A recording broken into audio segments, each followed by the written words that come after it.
Tax വെട്ടിക്കാൻ വേണ്ടി ദിയ തന്നെയാണ് അങ്ങനെ ഒരു ഏർപ്പാട് ചെയ്യാൻ പറഞ്ഞത് എന്ന് ആ പെൺകുട്ടികൾ മൊഴി പറഞ്ഞിട്ടുണ്ട്. മാധ്യമങ്ങൾക്ക് മുന്നിൽ ഇത് ആവർത്തിക്കുകയും ചെയ്തിട്ടുണ്ട്. അപ്പോ കൃത്യമായിട്ട് ആരോ പറഞ്ഞു കൊടുത്തത് പ്രകാരമായിരിക്കുമോ അങ്ങനെ ഒരു ആരോപണം ഉന്നയിച്ചത്? അതെ, പറഞ്ഞു കൊടുത്ത പ്രകാരം. അതൊന്നും നിലനിൽക്കുന്നില്ല. നിയമപരമായിട്ട് പോലീസിന്റെ അടുത്തോ കോടതിയിലോ അത് നിലനിൽക്കുന്ന കാര്യങ്ങളല്ല. ഇവിടുന്ന് പണം വെട്ടിച്ചെന്നുള്ള ഉറപ്പായിട്ടുണ്ട്.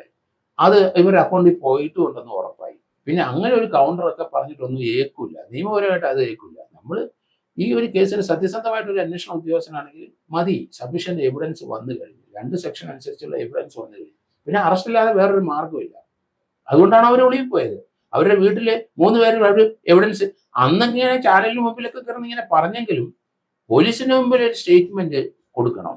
ആ സ്റ്റേറ്റ്മെന്റ് പ്രതിസ്ഥാനത്തല്ല, പക്ഷെ ഇന്നസെന്റ് ആണെങ്കിൽ അവർക്ക് അതിനകത്ത് ഒരു ഒഫൻസ് അവർ കമ്മിറ്റ് ചെയ്തിട്ടില്ല എന്ന് പറയാൻ അവർക്ക് പറ്റൂല. കാരണം അവർ അക്കൗണ്ടിൽ വന്നതിന് എന്ത് ചെയ്യും? അത് അവരെ മുതലാളി പറഞ്ഞിട്ടാണെങ്കിൽ ആയിക്കോട്ടെ, ആ പൈസ കൊടുത്തോ നിങ്ങൾ ഇല്ല. അപ്പൊ അത് തെറ്റായിപ്പോയി. അപ്പൊ അവിടെ കൊണ്ട് ഒളിഞ്ഞുപോയി ആ വാദഗതി. അതുകൊണ്ട് ഈ കേസിനകത്ത് തീർച്ചയായിട്ടും അത് കൺവിഷനും വരാൻ സാധ്യതയുണ്ട്.